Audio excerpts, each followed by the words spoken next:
magko-compute na walang calculator. Talentadong Pinoy is brought to you by Ariel Taba, now in new packs, and Safeguard Tawas Fresh.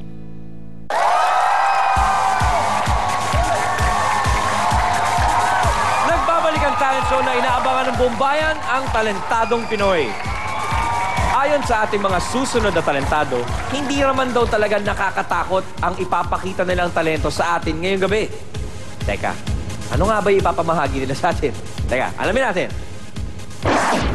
Kami po yung unang-unang sumali noon dun sa first batch ng Talentadong Pinoy.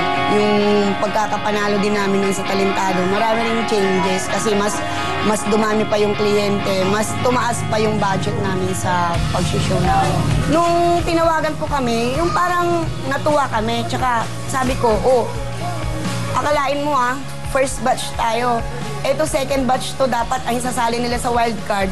Puro lahat galing sa second batch. Sa totoo lang naman yung ginagawa namin, sa tingin ko hindi naman yung nakakatakot Yung kasi yung mga ginagawa namin is full strength lang talaga yun. Tsaka tiwala sa isa't isa. Tsaka tiwala na rin sa sarili mo, tsaka lakas ng loob lang yun. Pero kung akong tatanungin, hindi naman talaga nakakatakot yun. Paalala lamang po sa ating mga manonood, pawang mga eksperto lamang makakagawa ng inyong makikita sa entablado ng Talentadong Pinoy at kailanman, huwag niyo po itong gagayahin. Showing off his power like no other, give it up for Jorex Thunder!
Jorex Thunder, ladies and gentlemen.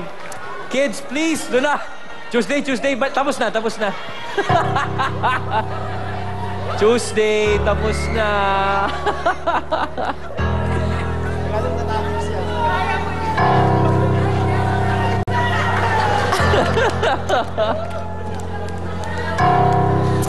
Okay, kids, please do not try that at home. And we always have nabubulol tuloy ako. We always have emergency medical personnel on standby to make sure na ayos ang ating mga talentado. Kayo po ba ay mag-asawa? Opo. Ganun po ba kayo mag-away sa bahay? Hindi po. Trabaho lang po ito na trabaho lang. Okay po. Kasi, sakit. Tuesday, ano sa palagay mo? Samo! Ito sa kambing.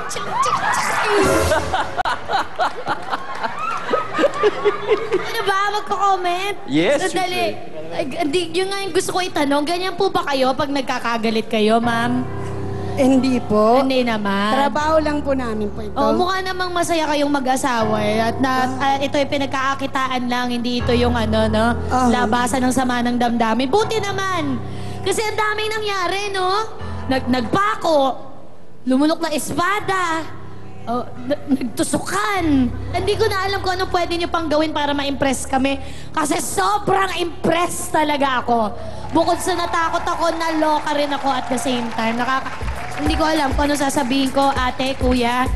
Si ate, bibigyan ko ng award, Kilikili of the Night, okay? Kasi pag gumagalong ka, talaga namang flawless ang iyong mga chorba.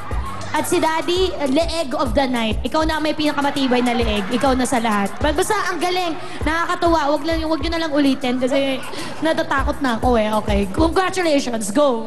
Thank you. Thank you, Tuesday. Paring Fu. Kamusta?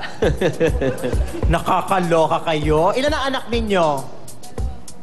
Sa tindi nyong ganyan, dahil nakadalawa lang kayo? Nakakaloka. Afraid. Pero gusto ko magpaturo sa inyo kung paano magpasok na espada, ha? In fairness. Paano yun? Paano kayo nagre-rehearse? Nagre-rehearse kayo together? Dumi-deep throat si Mami. Nakakalurky part 1 and part 2. Why not? May binubulong sa akin si Mr. Richard Gomez, afraid. Pero paano kayo mag-practice ganyan? Sa bahay, sa banyo? Saan kayo nagpa-practice? Sa bahay lang po. Gano'ng katagal niyo na po ginagawa? Ano po, matagal na po ginagawa ito. Lalo po siya, nung bata pa po siya. Bumibiyahe na rin po siya sa mga iba-ibang bansa. Bakit nyo napagtripan yan? Di ba pwede naman kayo mag-volleyball, basketball? Kasi Bakit po, ganyan? Yan po ang bagay sa akin eh. Yan ang bagay sa inyo. Talagang strongman talaga. Oo. Alam nyo, yung habang ginagawa nyo, parang gusto ko na itigil. Pero napapatingin ako kasi talagang non-stop ito para walang katapusan. Dahil dyan, kayo na. Oo. Ipagpatuloy nyo yan. At sa susunod, sana mister, ternohan nyo yung belt ni Mrs. Paro kayo may star. Dahil paro kayo star ngayong gabi. Maganda. Thank you, Mr. Fu. I super love Thank you, it. Mr. Fu. Sherry? I'm still breathless. Umiikot pa yung chan ko up to this day. I'm in awe. Yan ang talagang marriage based on trust.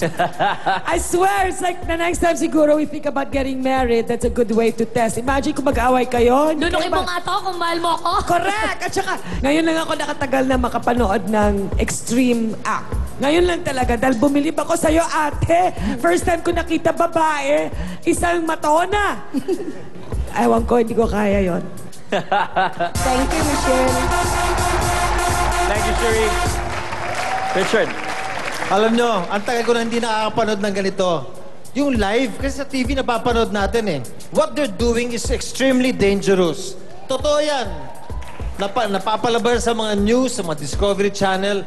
Yung ginagawa, lalo na yung ginawa mo, Mrs., yung paglunok ng espada, there are no tricks to that. It's really a matter of controlling yung muscles mo na hindi ka mag-gag. Umaabot yan hanggang dito sa stomach mo. Kaya pag-bend niya, there's even, alam ko, there's even a trick para pag-bend. Hindi ka basta pwede mag-bend dahil masasaksak mo yung sarili mo. Kaya, Gusto mo raw bang makita, Richard? Ayoko. Sabi ni Sir Jorex.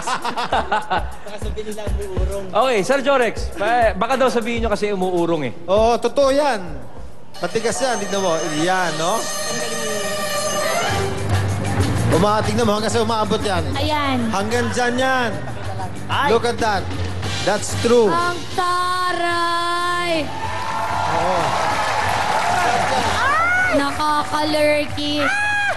Si Mami, pagkatapos sa lalamunan, balakang na kagad. Walang organs. At para magawa nila yung ibang trick na ginagawa na si Mister, kailangan din malakas ka. Ang lakas mo tsaka. Delikado talaga yon. And I'm very happy na nakapanood ako niyan dito sa Talentadong Pinoy Tonight. Ang galing ninyo. Okay kayo. Thank you, Richard.